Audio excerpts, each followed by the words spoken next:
Hey, hi everybody. Welcome to Dedicated to Financial Planning. You can hear my son in the background. He's full of sugar. He probably had some cake or ice cream or something we gave him. So I'm going to let him just be. So if he comes into the video at one point, hey, don't freak out. Uh, he's family. He really lives here. Okay. In fact, he runs the house. He's my boss. All right. So welcome. Dedicated to Financial Planning is the channel. I'm Russell Moore. Be sure to hit the subscribe button, like if you like the content, and notify in case you want to get more content in the future. Today, I'm going to talk about starting an investing series, particularly because we've been talking a lot about inflation. And I can look around this room and everything is in this room, the prices have gone up. So inflation is not transitory, at least not right now. Uh, that's filming. You want to come over and say hi to people? Come on over and say hi, Benji. Everybody wants to say hi to you. So it's not transitory, okay? Inflation is going to be here for a minute. Um, yeah, I don't mean to sound like a pessimist, okay? What goes up must come down. What goes down eventually will go up. And we're experiencing the up right now, inflation. So I look around the room, a table, up, desk, up, a printer, you're going to pay more now. Furniture, you're going to pay more. The lights, you're going to pay more. Television, you're going to pay more. Attaché case or book bag or backpack, you're going to pay more right now. Hey, even for a Bible, you're going to pay more. Inflation. Hats, clothes, shoes, cars, especially rental, especially not just rental vehicles, but also used vehicles, up 32% year to date. Wow. Ground beef is up 13%. Eggs are up 13%. Fruit, oranges, pears, apples, peaches, up over 14%. Everything's up, gang. So we got to combat this. All right, we got to find out what can we do practically that will offset our cost. Because let me tell you something. Number one, I set out a disclaimer. Let me set this disclaimer out. I'm not a financial analyst. I'm not an economist. I'm not related to Kathy Wood. I love Kathy Wood. And I believe in her. I believe in what she's saying. And I believe she's ultimately going to be right. She's having a rough year. Okay. She's just having a rough year. But she is who she says she is. She's right about Tesla. And I believe she's right about a lot of the innovative companies that she's supporting that belong to her ETF. Okay. So just watch it. But it's going down. A lot of her ETFs, they're going down. But I'm like, hey, buy on the dip. I'm personally going to get at least a couple of her ETFs. Not at this time, but I will. I know she's right concerning innovation. All right. Anyway, back to what I was saying. Disclaimer. I'm not going to tell you what stocks to get, what to invest in. I will not do that. So that's my disclaimer. Number two, and this is for my young folks out there, young people that are out there, newbies, because my channel is geared towards young and the new investors. Invest while you're young. Invest while you're young. Let me give you one of the reasons. Number three, one of the reasons is compound interest. Compound interest. Let me give you an example of what I mean by that. Because somebody's like, what is compound interest? Let me give you an example. Say you put away $300, just monthly, $300 a month from the age 20 to 60. And you make, say, an average with the stock market, 8%. Just say you make, some years you may make 12%, some you may make 6%. But on the average, 8% is your average return annually. and you're putting away $300 per month, 20 to 60. That's 40 years. At the end of that 40 years, you'll have about $1 million. Now, let's say you take the same $300 and you start at 30, 10 years later, from 30 to 60. Now you got 30 years, 8% return. You'll make $440,445. You see the difference? Almost a half a million difference, over a half a million in 10 years, because the interest compounded. The more you save, the longer you save, the more you gain. Okay? So as a young person, start early. Begin to discipline yourself early. Charlie Munger was on CNBC being interviewed by Becky. I like Becky a lot. It was like 2 hours. It was a question and answer series. They were on, I believe, the Daily Journal. They were at some kind of conference. And one of the things that Charlie Munger said that was, he said a lot of good things.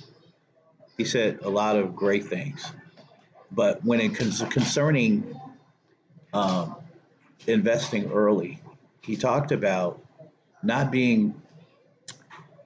chasing the bling, basically, is what he was saying. It's like a lot of people want to buy all this expensive stuff and it doesn't make you happy. Instead of just building their finances, building their portfolio, building and building, they're wasting their money on things that don't really matter.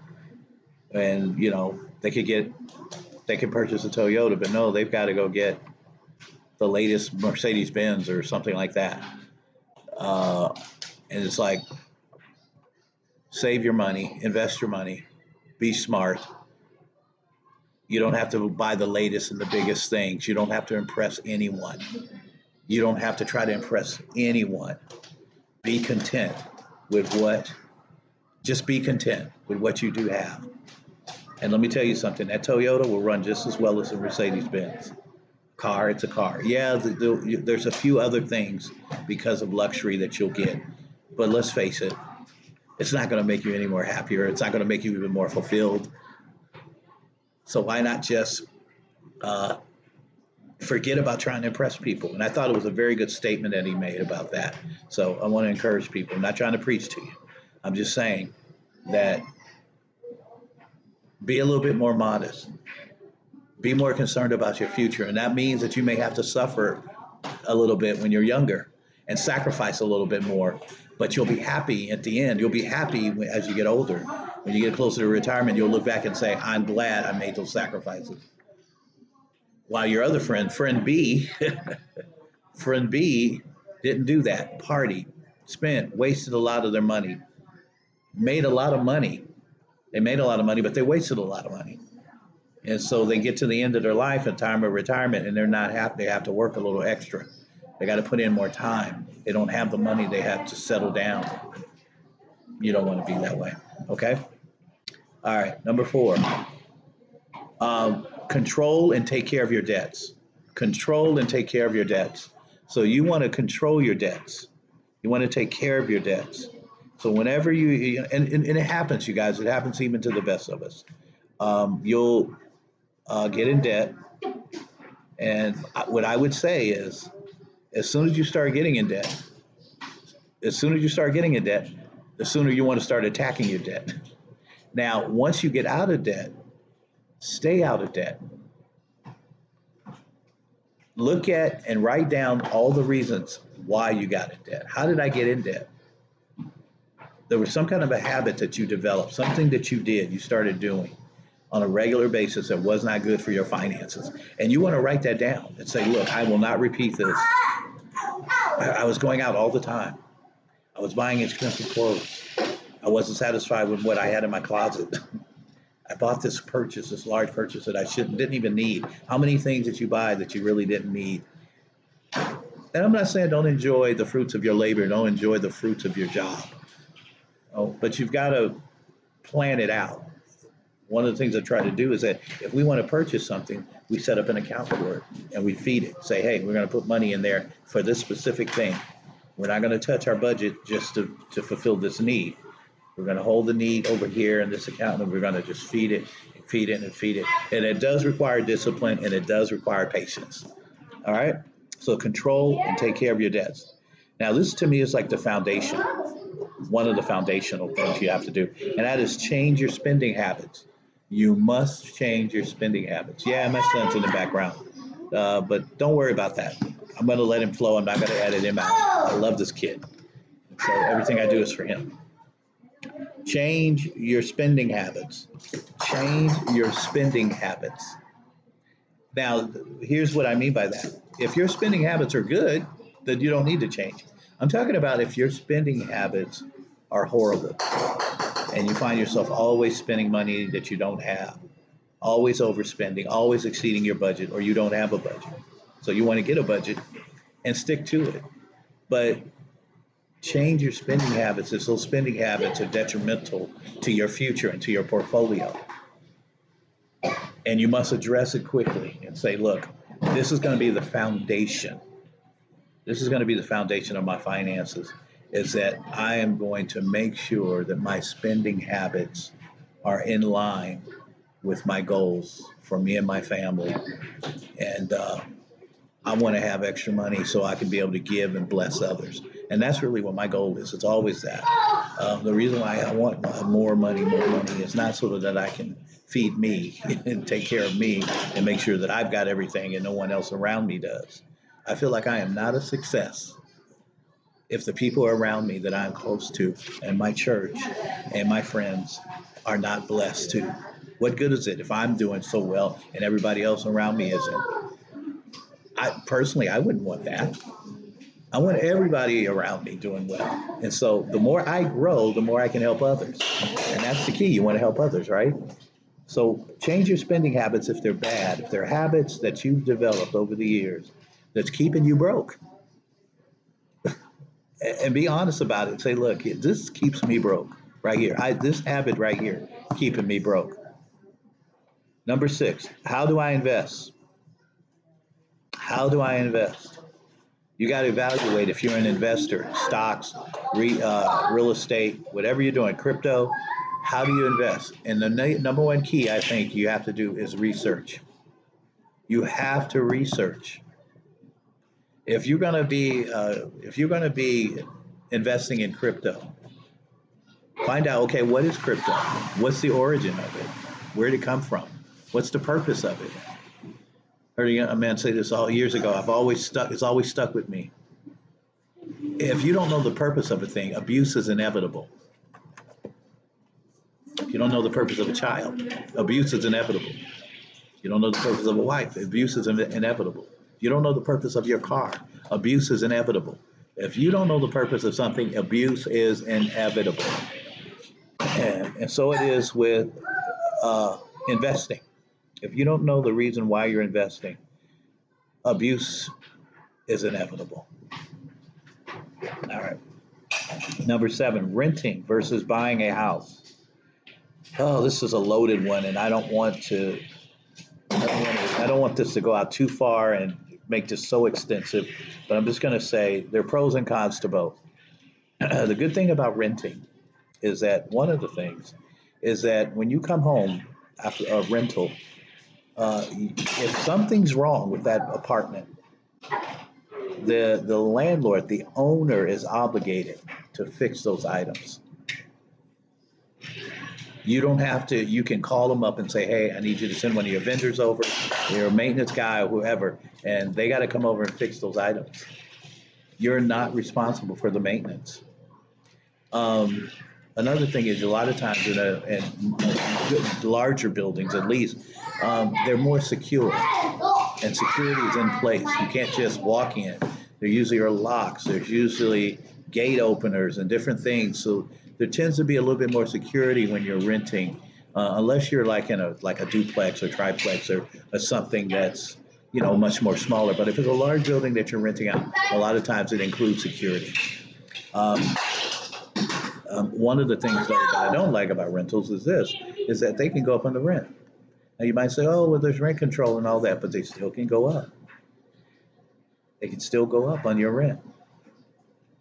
And real quickly with homes, here's the things with homes. You got to fix everything when you own it. Anything that goes down with your house, you got to at least pay somebody to come and do it, or you got to do it yourself. And if you want to save money, a lot of times you're going to have to do it yourself. And in what the interesting thing about this generation, the younger generation coming up, unfortunately, a lot of guys do not know how to fix and repair things.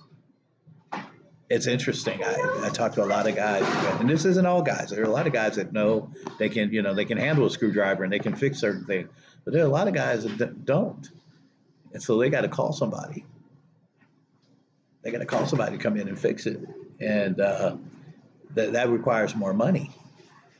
When it's as an apartment, when you rent an apartment, that's part of the package. All right, but here's one of the pros about owning a home, owning a townhouse or a condo. Here's one of them, and that is interest rates. If you got a low interest rate, like the interest rates are low now until the 16th, which is Wednesday, I believe. That's when Jerome Powell and the Federal Reserve is going to raise the rates. Well, the housing rates are already going up. But I bought a house in November and I got it for 2.7. 2.7% is my interest rate. That's a great rate. And here's what happens when you own a house. Boom. If you got a fixed rate, that means it's solid, it's stuck, it's not moving. That rate is the same. It won't change unless you refinance, unless you do something else affect that loan. But that loan is locked in, 30-year fixed rate. You're good. So your payment is going to stay the same. And if you have a PMI, once you hit 20% equity, that PMI is going to leave. So that'll reduce your payment again. So here you are. You got this locked payment. Now the thing about it though, taxes will go up. You still will pay taxes, and taxes will go up. All right, but what you pay is going to stay the same. Another thing about it, if you have a condo or a community that have HOAs, if you have an HOA, you're going to be paying HOA interest rates, HOAs, repairs on you. So that's some of the things and taxes. That's some of the things about houses that you have to consider. So you got to find out where you are in life and what you're doing right now and say, hey, is it time for me to buy a home? Do I have the money for a down payment? You want to have 20%. If you don't have to. Many people say, you got to have 20%. No, you don't. You don't have to have 20%. You want to just get into the house, but your payment is going to be higher and you're going to have that PMI. You're going to have that mortgage insurance. You're going to have the private mortgage insurance. And they do that. The mortgage company do that because they feel like you're more of a risk if you're not paying 20%. And they want to ensure that, hey, this mortgage is going to be paid. So if you don't pay, if you start coming up and you're not paying the mortgage, they got that insurance that can kick in to make sure they get their money. All right. So that's the purpose of it. But once you exceed 20% equity, that means you paid 3 or 4 years. Say you put down 15% and you pay about 2 or 3 years on that mortgage, you'll gain that 5%. Once it hits 20%, you want to call them and say, hey, I want you to come and I want I want my house appraised again. And once they appraise it, yeah, you have at least 80% equity in the property. You've gotten 20 to the 20%, 80%, 20%. Have you paid in? 20% you've paid on the life of the loan, basically, as far as equity is concerned. And then once you do that, they say, yeah, you're good. We'll remove the PMI. They'll remove it. Now your payment drops again, and now you're locked 30 years. Okay, so that's some of the things that you can think about when it comes to renting and housing. All right, there are other things. I'm not going to get into it. Number 8, 18 to 34-year-olds. Now get this, 18 to 34-year-olds right now, 31% still live with their parents right now in America. From 18 to 34 years old, 31% of them still live with parents. That's fine. Save your money. If you're living with your parents, save your money. Invest. Because most times when you're living with your parents, the parents aren't going to be, especially if they paid their house off, they're not going to be charging their kids $2,000 to live with them. They're going to have compassion. They're going to say, yeah, we know you're going on rough times. And in some cases, they're not. Say the kid just got out of college. They just need some time. They got this loan that they got to pay back, school loans. So So the parents say, come on in, live with us for a while, live with us for about 5 years, save your money, deal with your debts, lower your debts or get out of debt totally, and then stack chips, stack your money. And then when you're ready to move out, you can move out. All right. So that's another consideration. That's an interesting key right now. 18 to 34 year olds, 31% are living from with their parents. Number 9, why didn't I have more money saved? Why don't I have more money saved? That's a good question to ask yourself. If you don't have a lot of money saved, ask yourself why, and begin to attack those bad habits and different things that are keeping you from saving money and investing. All right? And that may mean you're going to have to sacrifice. Say no to some of those subscriptions. You don't need every subscription out there. You got Disney, you got Netflix, you got Hulu, HBO Max. Get rid of some of that. Go down to maybe one or two. If you got children, you definitely want to, I would say, Disney. And it's less, it's cheaper. Disney has a nice package. Disney Plus has a nice package. It's got ESPN that takes care of the men and the guys that like sports and women too. They got Disney for the kids and the family. It also has Marvel in it because Disney owns Marvel. So you got entertainment, full package for them. And then you got Hulu. All three of those are together. All right. Last but not least, how to hold yourself accountable financially. You got to hold yourself financially. You got to hold yourself accountable financially. One of the things you want to do is make sure you're transparent and have somebody that checks and that you trust, like your spouse or partner, and have them look at your finances on a regular basis. Have them look at all your accounts and make sure it's somebody that's going to hold you really accountable. Don't just grab anybody that's going to say, "Oh, that's okay. You spent $2,000 on a pair of shoes. That's okay. Enjoy your Nikes." No, no, no. No, you want somebody who's going to say, "Hey, you paid what for what? That was a bad purchase." You want somebody that's going to hold you accountable. But use your budget and your tools that you use. Maybe it's an online budget system. Maybe there's Mint or your bank or whatever. Use your budget to rebuke you, to correct you.